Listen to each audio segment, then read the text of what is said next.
প্রিয় দর্শক, সবাইকে মাহে রমজানের শুভেচ্ছা। আমন্ত্রণ জানাচ্ছি আরএফএল জগ নিবেদিত শরবত সমাহার অনুষ্ঠানে। এই পুরো রমজান মাস জুড়ে আমি রিচি সোলাইমান থাকছি আপনাদের সঙ্গে বাহারি সব শরবত নিয়ে। আজ আপনাদের আমি তৈরি করে দেখাবো বেদানার শরবত। বেদানার শরবত তৈরি করার জন্য আমার যা যা লাগবে: বেদানা, চিয়া সিড, একটু মধু আর বরফ কুচি। প্রথমেই আমি দিয়ে দিলাম বেদানা।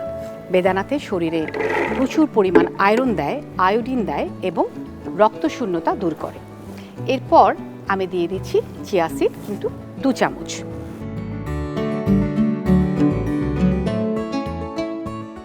দিয়ে দিচ্ছি একটু মধু। এই মধু অ্যান্টিঅক্সিডেন্ট হিসেবে কাজ করে, যা রোগ প্রতিরোধ ক্ষমতা বৃদ্ধি করে। আর শরবত মানেই ঠান্ডা কিছু, তাই বরফ কুচি তো লাগবেই। দিয়ে দিলাম বরফ কুচি। এখন আমি মিশিয়ে নিচ্ছি পানি। আর এই পানিটা রাখা আছে আমার সব থেকে ফেভারিট জগ, আরএফএল জগে। আপনারা জানেন কি, আরএফএল জগ 100% ফুড গ্রেড এবং বিপিএ ফ্রি, তাই আমার স্বাচ্ছন্দ্য আরএফএল জগ। স্পেশালি যাদের ছোট বাচ্চা আছে, তাদের জন্য কাচের জগ ব্যবহার করা কিন্তু ভীষণ রিস্কি।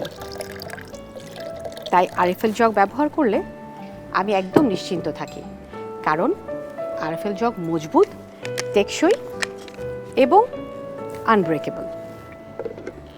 শরবতটা ব্লেন্ড করে নিচ্ছি।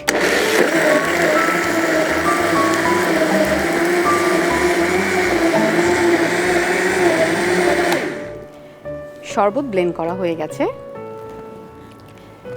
আমি ঢেলে নেব হোয়াইট কালারের আরএফএল জগে।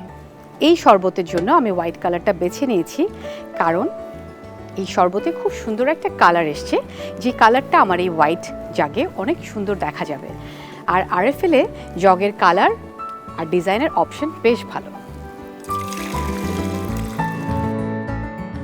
এখন আমি গ্লাসে শরবতটা ঢেলে দিচ্ছি। আমার বাড়িতে নানান ধরনের অনুষ্ঠানে আমি কিন্তু নানান ধরনের আরএফএল এর জগ ব্যবহার করি। এখন আমি একটু ডেকোরেশন করব। আর সব কিছুর পরিবেশনটা যখন অনেক সুন্দর হয়, তার সৌন্দর্যটা বেড়ে যায় অনেক। আর এখানে আমি দিয়ে দিচ্ছি একটা স্ট্র। আমার ছেলেমেয়েরা প্রায় সময় দেখা যায় যে খেতেই চায় না, কিন্তু একটু ডেকোরেশন করে দিলে তখন তারা খুব জলদি খেয়ে ফেলে। এই শরবতটার মধ্যে ইনগ্রেডিয়েন্টস অনেক কম, কিন্তু উপকারিতা অনেক বেশি।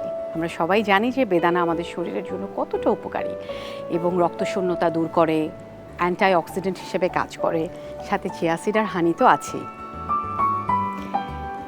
তৈরি হয়ে গেল আমাদের বেদানার শরবত। আজ এ পর্যন্তই। কাল আবারও দেখা হবে আরএফএল জগ নিবেদিত শরবত সমাহার অনুষ্ঠানে। সবাই সুস্থ থাকবেন, ভালো থাকবেন, চোখ রাখবেন দীপ্ত টিভির পর্দায় এবং দীপ্ত টিভির ডিজিটাল প্ল্যাটফর্মে।